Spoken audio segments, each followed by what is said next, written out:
Hi everyone, it's time for another episode of Atoms for the Love of Movie Picks. This time around, we're going to be talking about the 2012 hit film Rock of Ages. Uh, Basically, one of my favorite music movies, or musical movies, I guess is the correct term. It was done. It remembers just when I think it was based off a Broadway play of the same name. Lots of famous, well-known actors in this movie. Some of them are actually sing in this movie. Believe it or not, it's not just other people singing for them. So the two main characters of the movie is based on, you got Julianne Hough plays the character Sherry Christian. You got Diego Boneta, who plays the opposite male lead opposite to Julianne Hough, Drew Boley. They're kind of like they're the two star-crossed lovers in this movie. Then you got Tom Cruise, who plays a veteran rocker of all things named Stacy Jacks. Alec Baldwin plays Dennis Dupree, a club owner in Los Angeles, the Bourbon Room, I should say.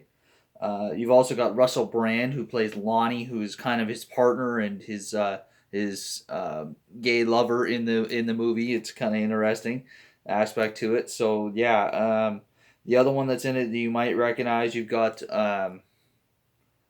Catherine Zeta-Jones and Bryan Cranston. They play husband and wife. Bryan Cranston is the mayor of Los Angeles, or mayoral candidate. I'm not really sure. And Catherine Zeta-Jones plays his wife.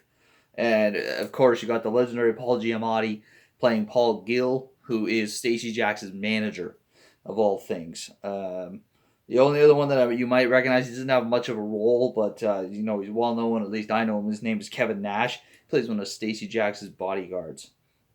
And also Mary J. Blige is in this as well. She plays another club owner called the Venus Club. She's the owner of that. So yeah, a lot of well-known, actors in this movie. So it's a lot of star talent. Very well done movie. And basically, like I said, the premise of it is it's based in 1987. A great decade, obviously not just the year, but the decade in itself, the 80s. Fantastic decade. I wish I'd lived through it as opposed to have been born in it. But yeah, it's based in 1987. Classic America tale. Small town girl wanting to live out her fame and fortune dreams in Los Angeles. Comes there, finds out it's not quite all that it's cracked up to be. When she gets there, she meets Drew, who happens to be working at the Bourbon Room as a barback, but has bigger dreams of being a rock star. So they both kind of share a common goal, and they find the interest and they end up falling in love. But the thing that I absolutely love most about this movie is the music. Nothing but 80s rock music. Just legendary. You got your Journey songs, got your Def Leppard, your Twisted Sister. There's just so many, Whitesnake, Poison. There's just so many classic rock ballads in this movie. It's just phenomenal. Like, Journey, it's Don't Stop Believing, Any Way You Want It. Poison's Every Rose Has Its Thorn. Def Leppard's Pour Some Sugar on Me. Um, so yeah, just a lot of really great songs in this movie. It's, if you're a fan of rock and roll in general, you don't even have to be a fan of 80s rock, just rock in general. You will love this movie. Um, it makes you just want to, maybe not only sing along, but just get up and dance. It's just great. The Twisted Sister song is I'm Here to Rock. So I mean, that just says it all right there. That's a great one. And yeah, and then also in the movie, basically, Stacey Jacks plays the rocker who's kind of hasn't had a hit single in a while. He's just kind of, singing the same old songs. He's kind of stuck in a rut. And he's searching for that perfect sound. And it's, up to Drew and Sherry to give him that perfect sound. Drew ends up writing a song for Sherry that is exactly what Stacey's looking for. Oh, that's one other famous actor I just thought of that is in this movie. I forgot to mention. Malin Ackerman is in this movie as well. You may recognize her most famously from Watchmen. She played uh, Jupiter superhero in Watchmen.